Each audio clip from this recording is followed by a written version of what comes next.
Hello. Grant has been working his half-guard game in no-gi, and he's asked me to send him a few techniques. These are key concepts and fundamentals for no-gi half-guard. Through watching instructionals, seminars and a lot of rolling footage. I've then developed my game in the gym and in competition. So today we'll be looking at wrestle-ups, sweeps and a few submissions, and the do's and don'ts of no-gi half-guard. Thank you. So first we were looking at the don'ts of no-gi half-guard. The don'ts of no-gi half-guard. No knee shield. Not on my side. Flat on my back. Injure with a crossface. We can still get out of this position, however, it's shit. It's very difficult, especially if you have a big strong opponent on top of you like Inju. And she's going to punish me from here with this crossface, driving the shoulder across to me. Drive the shoulder into me. This is shit. This is the worst position. I can't get up from here, but it's going to cost me a lot of energy. And if this is in a match, I'm going to be very tired from this position. So, straight to mount. Inju's up points. She can punch me in the face. She can strangle me. She can run me over a car if she wanted to. It's the worst position to be in. So now I'll show you the best no-gi half guard. I have a knee shield in. This can be a low knee shield. I like a low knee shield personally, so I feel like I can negate the distance a little bit more and I can lock my feet together, drive into Inju's hip, and you can see the expression change on Inju's face when I have this low knee shield here. I can play a high knee shield, which I also like. You can switch from 2 to bottom. Boom, boom, boom. I also want to be on my side the whole time. As soon as I'm flat, I no longer have a half guard. I'm flattened out. Even if I have a low knee shield and I'm flat, Inju's going to find it really easy to compress that, and then I'm getting passed into mount or passed in side control and beat up and strangled. It's not good. So, we come into the low knee shield, let's say. We're on the side. Hands are framing. We're framing, Inju's pressuring into me. These hands are frames. Inju pressures in. I have a hand across and a hand on a bicep. Hand on the wrist if I wanted to, and I can switch that to a 2-on-1. I can also frame here and grab a 2-on-1 here and stop misdirecting. I want to the whole time to have 2 frames of contact. Inju pressures in. Pressure, pressure, pressure. Pressure test this. There's no way her chest will meet my chest. Exactly. So now, we will look at some sweeps. Actually, we'll look at some wrestle-ups from no-gi half-guard. Part 2. So, we're in here. Inju's pressuring in. We'll go to a high knee shield.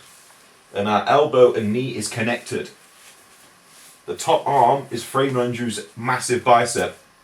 As soon as I feel Inju pressure in, I kick my leg out with my arm and catch this underhook. My ear goes to the chest, and I come to here. Come up onto my elbow. Now if Inju tries to guillotine me, with this on, the other arm,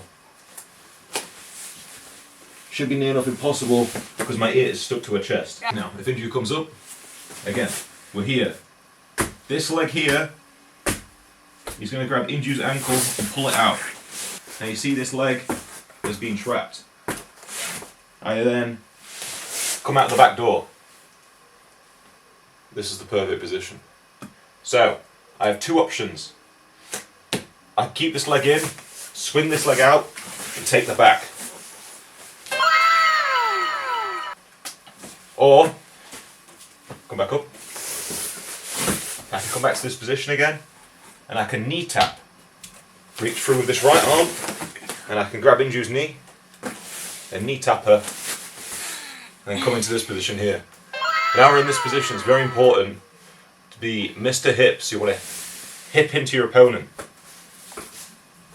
Then you can start climbing the body, taking the back, side control, or just staying here and being really punishing. So I'll go over that one more time, at full speed.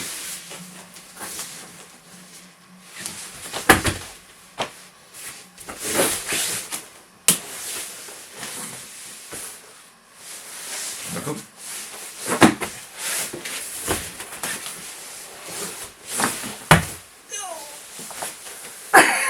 And that is how you take the back. So, few problems you may run into in this position is where you're being really shitty with your head positioning. So come down, and I come up here, I leave my head here. Now I'm just going to get guillotined. Just like this arm around my head.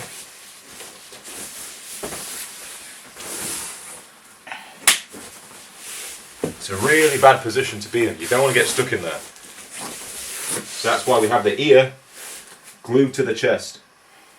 Now Inju cannot do anything from here.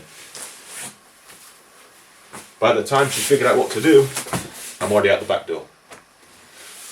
Second option. From the same sequence, we're up.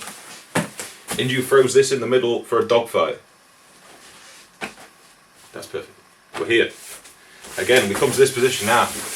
Now this is basically... What did you do that? You pushed my knee down. I didn't do anything. You pushed my knee down. Come back up. There's evidence. This is 50-50 here. We're both in an equal position. Inju can push into me. I can push into Inju. So we've got two options. My favourite one is... I'm going to go round the head. I'm going to make an S grip. Whoa, shit. I've never... Then Whoa! and pull them over. Oh, I've never seen this before. And now we're in this weird split side control half guard position. Diagonal ride. You can feel the pressure on Inju. I'll show you that one more time. Come down again. Boom. Wrestle up. Dogfight. S grip. Call an S grip. I'm making my fingers like this. Pulling Inju's head over her line. And I don't pass immediately. I stay on the legs with this underhook. And I put spinal pressure through Inju. It's a diagonal ride. How's that feel? Terrible. Yeah. So we come back up again. I'm so tired. Come back up. I need pee. Come on. A few more techniques to do. How far are we? Halfway? Yeah, that's it, sir. Really? Yeah. Dogfight again. Dogfight. We're here. Legs in the middle. We can play the air guitar. There. Go back. So all I'm doing is taking my hand out, what's on the waist, and throwing it down the centre line. To here. Now we're in a completely dominant position. If I was in this position, this hand immediately comes to a choke, or I'm going tight waist and I'm sucking my opponent down, driving into them, and really stacking my weight through the hips. And then we can look for like daggy steady handcuffs and things like that. What's that? I'll come on to that a different day. That is where you go like that. And flatten them down. If you want to do MMA, Grant, this is the perfect position to do MMA. You can punch them. However, we're not doing MMA today, so we can look for strangles. We're just really trying to tire the opponent out here. We're in a dominant position, our hips are high. It's going to be pretty much impossible for them to heist up if you try trying to stand up from here. The moment Inju stands up, she's given so much exposure to the neck, to the arm, to the back, and we're staying there.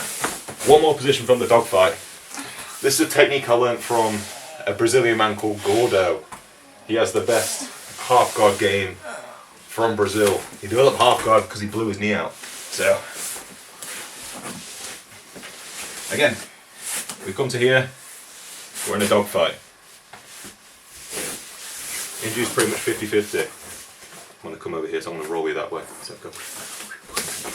This only works if your opponent's pressuring in. So Inju's really going to pressure into me. Go onto your knees still, onto your knees. This hand is going to tap that far knee. And so as soon as it taps that far knee, I'm burying my shoulder down like a roll. And I'm going like this.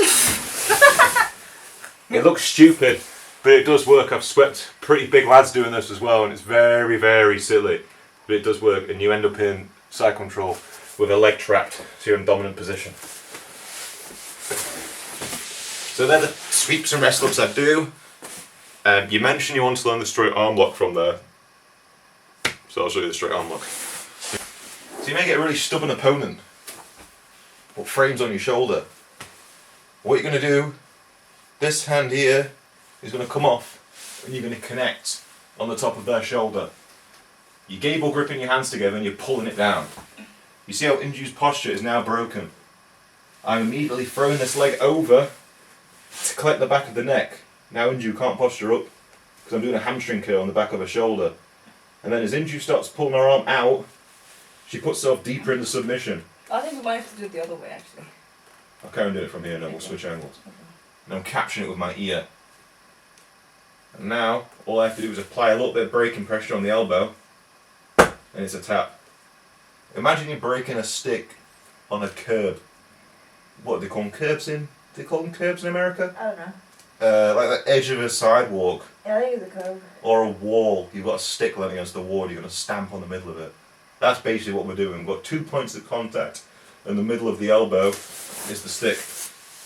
And we're going to break it. Come around. Go again. Yeah. I'll show you the technique from this angle.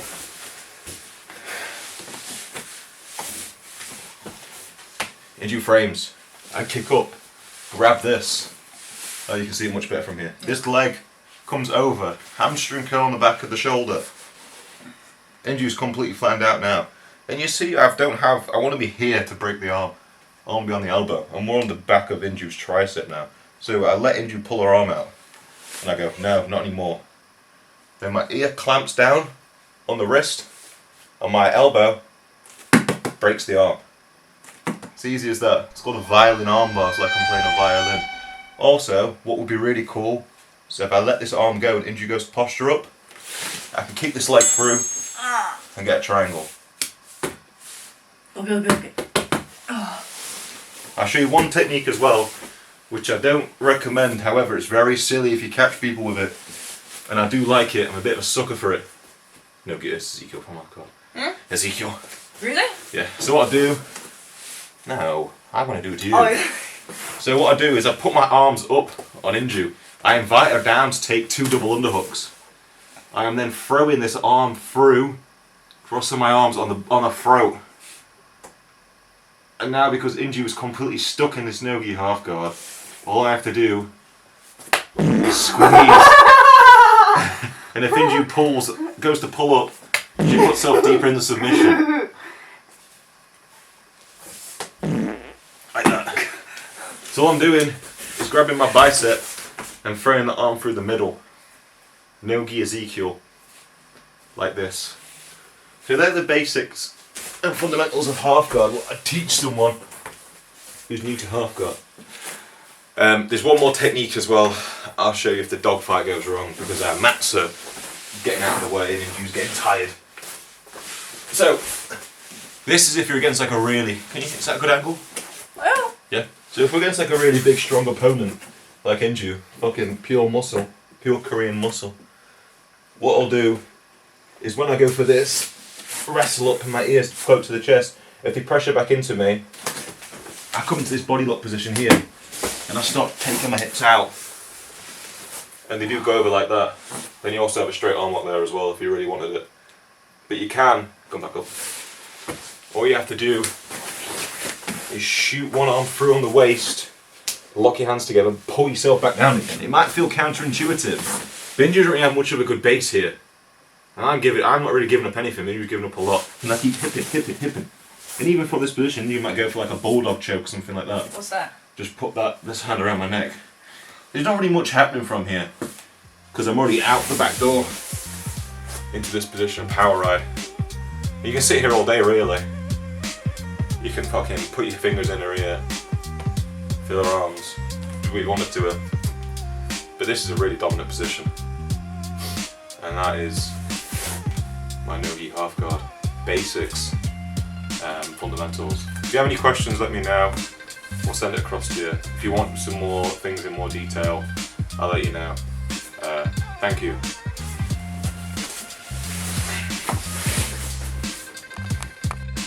What am I going? It is meant to be a joke as well.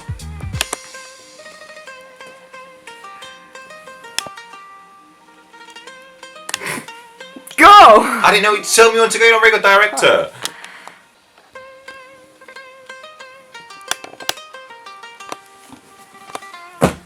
Hey, I didn't quite see that. I was just reading my book.